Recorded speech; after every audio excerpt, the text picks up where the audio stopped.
Hello everyone, welcome back. You probably remember this coin claw clone that I picked up from probably GearBest a few years ago. You've probably seen my review of it. Not bad at all really.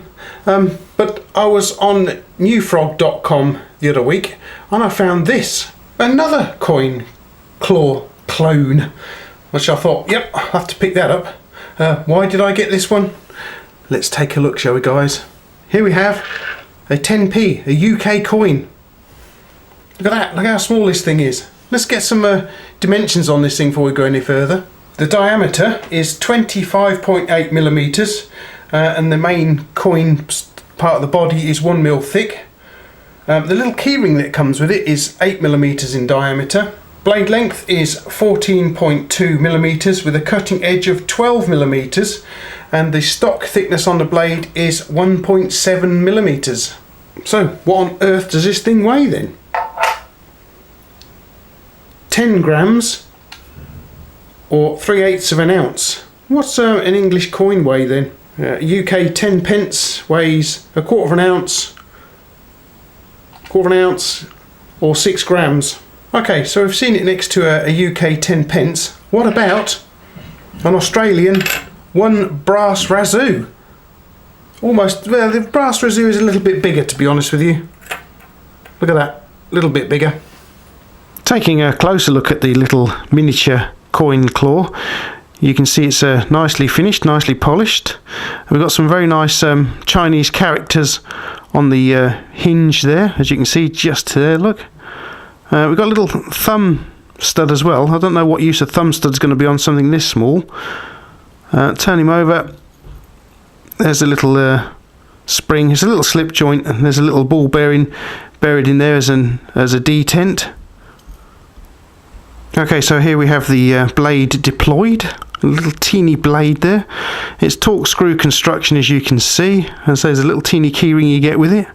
This bit of the spring has been mashed for some reason or other. I suppose that's to give it its springability, possibly, even if there is such a word as springability. I say the little characters there are quite nice on the little hinge pin. Here we have a close-up comparison with the brass razoo, and here it is with the UK 10 pence piece. Is it possible to use the thumb stud to deploy the blade? Well, just about there. It's not very easy. It would be easy if we had a lanyard or a set of keys on here, I guess. I think really the only way you're going to handle this thing, use it, is like this. Maybe you can get hold of it a bit like this somehow or other.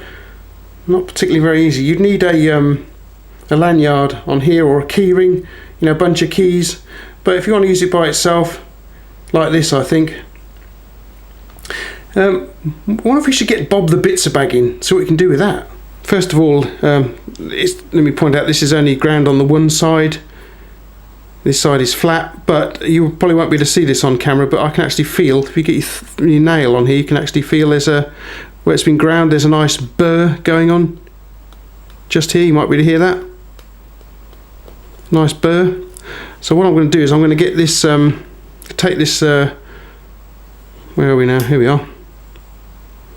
Easy Lap diamond hone and stone, and I'm going to see if I can get get rid of that burr just very gently, like so. Still there a bit.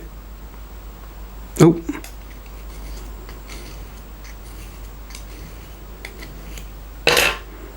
Yeah, there we go. It's gone now. Okay, here's Bob the Bits bag with some paper and some cardboard, etc. Let's try a bit of paper first. I don't really know how sharp this thing is going to be. Probably not all that. Well, it's making an attempt to cut the paper, but I think it's, well, that's a tear, so let's get rid of that. I wonder if we could use this thing for actually opening cartons, possibly. Let's have a look. Can we cut cardboard with it though? Well, not really, because it keeps twisting around in my hand, because as I say, I've got no, what I need is a keyring on the back of this thing. There we go, there's a nice bit of a cut for you, so you could open packages with it if you wanted to, if you needed to. Get rid of it over there. 2 strands of cheapo rope. Get the little coin in there, little blade. Yeah, I might have to put a keyring or something on here because yeah, I can't keep hold of it, guys. Oh, I did it though, that's alright. Look at that, it cut out quite nicely actually. Speaker style cable then, fold him over. Get the little miniature coin claw going again.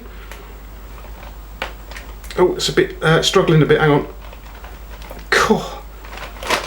Yeah, it's done it though. 32020.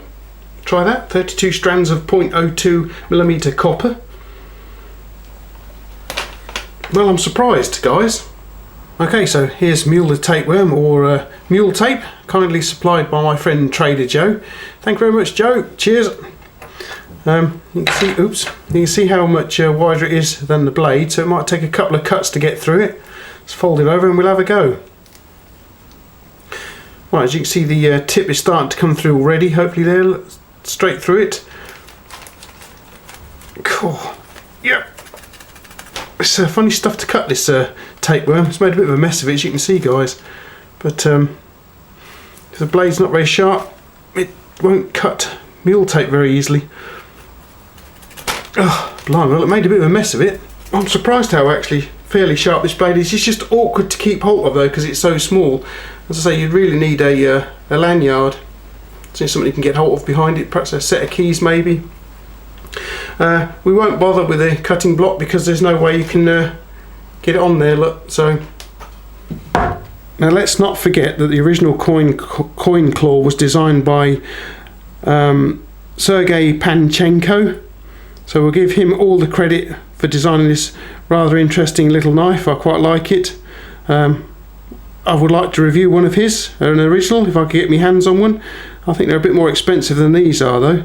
But yeah, let's give all credit to Sergei Panchenko, guys. Well, I'm quite surprised with the results of that test then. This little thing is actually quite sharp, especially after I took the burr off from the back of the blade here. It's nice and smooth around here now. There's probably a burr just in there now, so if we should take that off as well, it'd probably be even sharper. I wouldn't want to shave with it though, guys. This thing's made from stainless steel, polished stainless steel, as you can see. Got it from New Frog. How much did it cost me? Oh, I can't remember now. Not a great deal of money. I'll put it down here. I'll go and have a look on my orders at New Frog, and I'll put it down here how much it cost. Not a great deal though, guys. Not a great deal. Maybe a couple of quid, I think. Something like that there. It's not... the quality is quite nice actually. It closes nicely. There's a positive click there to the detent, as you can probably see, and maybe here hopefully. I like this little pattern I got going around here. That's nice. Nice touch on it. I wonder if it would be classed as a weapon of mass destruction here in the UK, because it's something you can very easily conceal, and it looks very much like a 10p as well. So maybe, oh dear, I don't know. Somebody might be having a bit of a moment with this, I suppose. But yeah, it's quite a nice little thing actually, guys. Works quite nicely. It's slip joint, so it should be in theory be UK legal. The quality, finish quality on this, I think is quite nice. I don't know how long it would stay sharp though if you used to, especially cutting cardboard and stuff.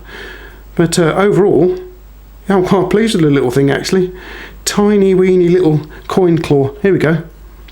Check them out together, guys. I was hoping to try and hoping to find a larger coin claw than this one here, but I haven't managed to do it yet because I wouldn't mind a big one, so I could review a big one. But when I find one, if I find one, I'll bring you the review, guys. I'll put a link to Sergei's website in the descriptive text down below. Please click on that link and check out his company. Right, and so a ridiculously small coin claw then. Please let me know what you think in the comments down below, guys. Please check out Sergei Panchenko's website via my link. Like I say, we want to give him all the credit for designing this interesting little knife. Alright guys, hope you enjoyed this little review. I hope you pop by Rathbone Manor again in the near future, and I'm sure I'll have most likely another knife review for you, or maybe even a tool review. I've got a few tools coming in the future, so keep an eye on the channel, guys, and I will catch you later.